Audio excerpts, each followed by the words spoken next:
안녕하십니까. SPM 리서치의 김영재입니다. FOMC 회의는 끝났고 긍정적으로 작용이 되고 있습니다. 인플레이션 지표가 개선 추세를 나타내고 있는 것이 또 회의 결과로 반영이 됐고, 향후 추이를 놓고 봤을 때는 그러한 개선 추세가 좀 더 지속되지 않을까, 이런 생각이 듭니다. 그리고 이제 BOJ 회의가 다음 주에 있죠. 물론 ECB하고 BOE도 회의가 남아 있고요. 제가 봤을 때는 BOJ가 이번 통화정책회의 시즌에 활용점정 아닌가, 전 그렇게 생각이 되거든요. 근데 그것이 끝이 아니라 BOJ를 거쳐서 1월로 이어지는 모습, 그것을 우리가 주목하고 계속 지켜봐야 된다. 단기적으로는 그렇게 봐야 되겠는데 그 결론이 내년에 글로벌 자산시장의 흐름을 좌우하는 것이 아닌가, 그렇게 생각이 되고, 오늘은 그 배경 요인 한번 또 살펴보도록 하겠습니다. 그러면 FOMC 회의 내용 한번 살펴보도록 하겠습니다. 시급했었던 순간들, 어떤 순간이냐면요. 이 모습은 11월 FOMC 회의 끝나고 프레스 컨퍼런스장에 들어오는 파월 의장의 모습입니다. 딱 느낌상 별거 없다, 이런 생각이 들죠. 11월 회의 때 사실 별거 없었어요. 이번 달 이거 뭔가 좀 이상하죠. 준비된 모습입니다. 그래서 저는 이 모습 보고 어떤 내용이 나오긴 나올라나 보다, 저는 그런 생각을 가졌었는데 긍정적인 내용이 나와서 그나마 다행입니다. 이러한 모습인데 또 안 좋은 쪽으로 준비를 했었다면 상당히 피곤했었던 결과로 이어졌었던 것이 아닌가, 이런 생각도 듭니다. 그리고 또 한 장면, 이런 표정도 잠깐 나왔거든요. 한 0.1초 정도요. 어떤 상황에서 이런 표정을 지었었냐면은 기자가 QT 관련한 질문을 했었어요. 근데 이제 QT 관련해서 또 애매모호하게 답변을 하는 그런 모습이었는데 바로 그 직전의 모습입니다. 그렇다면 과연 이 표정이 무엇을 뜻하는가 가만히 좀 생각해 볼 필요가 있다라는 생각이 듭니다. 왜 이렇게까지 빨리 앞서가느냐, 이런 좀 답답한 그런 모습일 수도 있겠고요. 또 하나는 이제는 이 얘기를 또 해야 되는가 하는 그런 표정일 수도 있겠죠. 제가 봤을 때는 그 어떤 경우라 할지언정 QT가 다음 이슈가 될 확률은 아주 높다, 이런 생각이 듭니다. 아무 내용이 아니고 별 쓸데없는 질문이다라고 생각했으면 과연 이런 표정이 나왔을까 하는 그런 생각도 들고, 타이밍상 결국엔 QT가 거론될 만한 그런 상황으로 이어지지 않을까, 뒷부분에서 말씀을 드리겠지만 그러한 이유는 글로벌 유동성 흐름상으로도 충분히 짐작 가능하기 때문에 QT 관련해서는 우리가 좀 지속적으로 관심 가질 필요가 있지 않을까. 다음 회의까지는 또 이런 QT 관련한 내용이 시장에서 어떻게 나오는지, 이건 좀 우리가 좀 귀를 쫑긋 세우고 좀 관심을 가질 필요가 있지 않을까, 이렇게 생각이 됩니다. 그리고 회의 내용이 시장에 반영이 되면서 대시세가 나타나는 그 국채 쪽을 한번 살펴보도록 하겠습니다. 이 4%대 저점 한번 만들었었잖아요. 4.1%대 갔었죠. 그 모습을 4% 하향 돌파 확 하는 그런 모습으로 이어지고 있습니다. 3.93% 저점 한번 기록하고 또 이제 약간 좀 올라오고 있는 그런 모습인데, 제가 봤을 때는 보통 한 25bp 정도씩으로 움직이니까 4% 깨면은 4.75, 요 자리가 4.75 정도 되거든요. 그 정도까지 또 가는 게 아닌가, 그런 생각이 드는데, 제가 이걸 기술적 분석한답시고 이런 모습처럼 이쪽에서 좀 나타나는 모습 한 달 정도가 나오는 게 아닌가, 그렇게 좀 생각을 했었는데 그 기간을 딱 절반으로 줄여버리는 그런 모습입니다. 시세는 항상 빠르다, 이런 생각이 드는데 결국에 가면 기술적 분석이 아니더라도 지금 목표 금리 살펴보면은 3%대 이 정도까지는 지금 내려갈 수 있는 그런 모습이다. 그게 단기적으로 말씀드리는 것이 아니라 점도표를 살펴보면 내년이 아니더라도 25년까지는 그 정도까지 간다, 이렇게 보는 게 맞을 것 같아요. 점도표 한번 살펴보겠습니다. 보시면은 그렇게 모습이 나와요. 여기가 2025년 3%대 3.5% 전후로 해서 이렇게 많이 찍어놨거든요. 점도표. 금리 경로 살펴보면 이런 식으로 쭉 내려가는 듯한 그런 모습. 내년에는 4% 초반, 2025년에는 3% 초반 정도, 이런 식으로 가는 게 아닌가.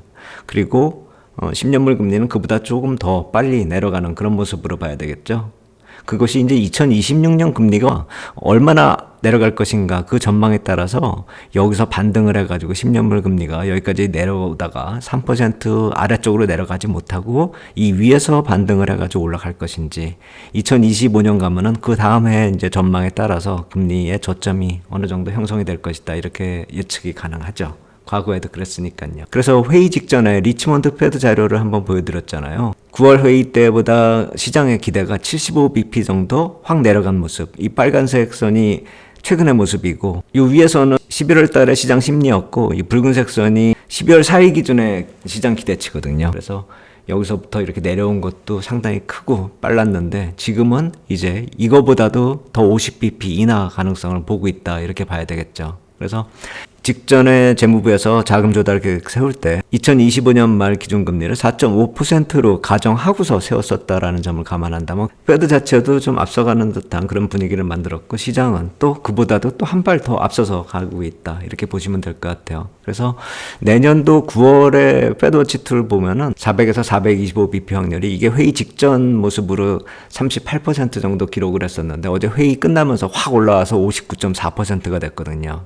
그러니까 125bp를 인하하는 것이, 그러니까 125bp면 도대체 25bp씩 5번 내리는 거잖아요. 9월까지 그렇게 되려면은 회의 때마다 금리 인하를 해야 된다라는 얘기인데, 과연 그것이 호재인지는 잘 모르겠습니다.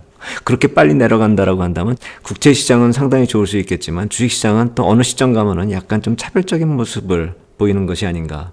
그리고 이 정도의 금리가 내년 9월이라고 한다면요, 10년물 국채 금리를 기준으로 놓고 보면 약간 속도가 너무 빠르다, 그 생각이 또 들게 마련이죠. 속도 조절 필요성은 또 나타나고 있다, 이렇게 봐야 될 텐데, 투자자분들도 상당히 좀 단기 대응에 피곤함이 누적될 만한 그런 수익이 단기적으로 또 어느 정도 나도 피곤함은 마찬가지입니다. 그래서 중기 대응 전략하고 단기 전략에 있어서는 좀 차별적 대응이 필요하다, 이렇게 생각이 됩니다. 중기 투자자 관점에서는 조정 나올 때 물량 좀 더 늘리고 하는 그런 모습이 당연하고, 그냥 중기적으로 좀 밀어붙인다라는 식으로 좀 생각을 하면 될 것 같은데, 단기 투자자들 뭐 신규 진입할 때는 조정을 좀 필히 기다려야 되는 게 아닌가, 이런 생각이 듭니다. 하지만 긍정적인 관점을 계속 유지할 필요가 있다, 이렇게 생각이 드는 이유 중에 하나는 전망이 나쁘지가 않아요. 제가 회의 직전에 아틀란타 페드 자료 한번 보여드렸잖아요. 테일러 룰 적용하는 거예요. 그러니까 GDP, 고용, PC 지표를 케이스별로 목표 기준 금리를 뽑고 있는데, 회의 직전에는 4.87에서 5.33 이렇게 나왔어요. 하단이 9bp 상승하고 상단은 5bp 하락하고, 여기 앞에 표 여기 보시면은 요 끝부분 이렇게 보시면은 저거보다 상하단이 좀 좁혀지고 있죠. 그렇다면 목표 금리의 정확성이 좀 더 높아지고 변동폭이 좀 감소되고 있는 그런 상황이다, 이렇게 볼 수가 있겠는데, 4.87에서 5.33이 현재의 기준금리 목표치로 이 정도가 적당하다, 이렇게 보는 거거든요. 당장이라도 한 25bp 인하는 가능한 그런 상황이다, 이렇게 볼 수가 있는 것이죠. 그렇다면 금리 인하 기대감이 빨리 반영되고 있는 측면도 있지만, 단기적으로는 어느 정도 금리 인하 가능성이 상당히 높아진 상황이다, 이렇게 보면 될 것 같다, 이런 생각이 듭니다. 그러면 FOMC 회의 이후에 일정들도 한번 좀 살펴보도록 하겠습니다. 블랙아웃 기간이 14일까지니까 15일부터는 또 페드 인사들이 나오셔서 이제 한마디씩들 하실 텐데, 그게 또 긍정적으로 작용할지는 우리가 좀 살펴봐야 될 것 같고요. 가장 중요한 건 ECB, BOE 지나서 BOJ 18일 날 회의 결과 한번 살펴봐야 될 것 같고, 21일부터는 국채 입찰 일정이 시작이 됩니다. 5년물 팁스로부터 시작이 돼서 26, 7, 8 일정으로 2년물, 5년물, 7년물, 20년물, FRN 이런 식으로 좀 국채 입찰이 또 부담이 될 것이다, 이렇게 생각이 되는데, 그래서 조정을 받는다라고 한다면 그때가 또 기회가 되는 게 아닌가, 이런 생각이 들고요.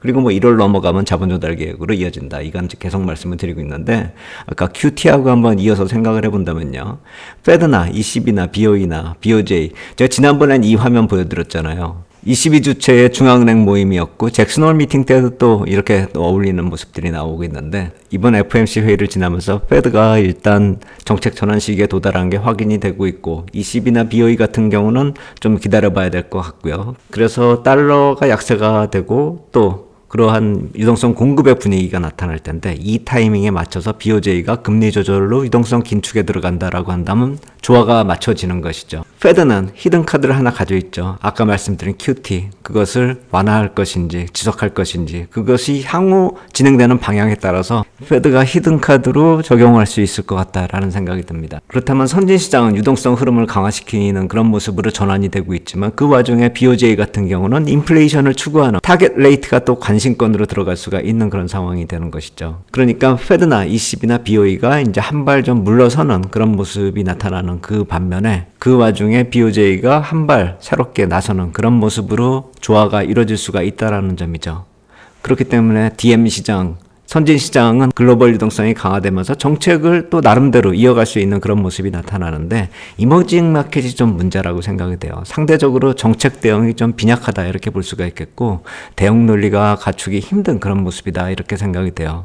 향후의 유동성 흐름, 글로벌 자산 시장 쪽이 이머징 마켓보다는 DM 시장, 선진 시장이 좀 유리하게 전개될 수 있는 그런 분위기가 시작되고 있다는 점 우리가 또 참고할 필요가 있겠다. 이런 생각이 듭니다. 오늘 여기까지 하도록 하겠습니다. 감사합니다.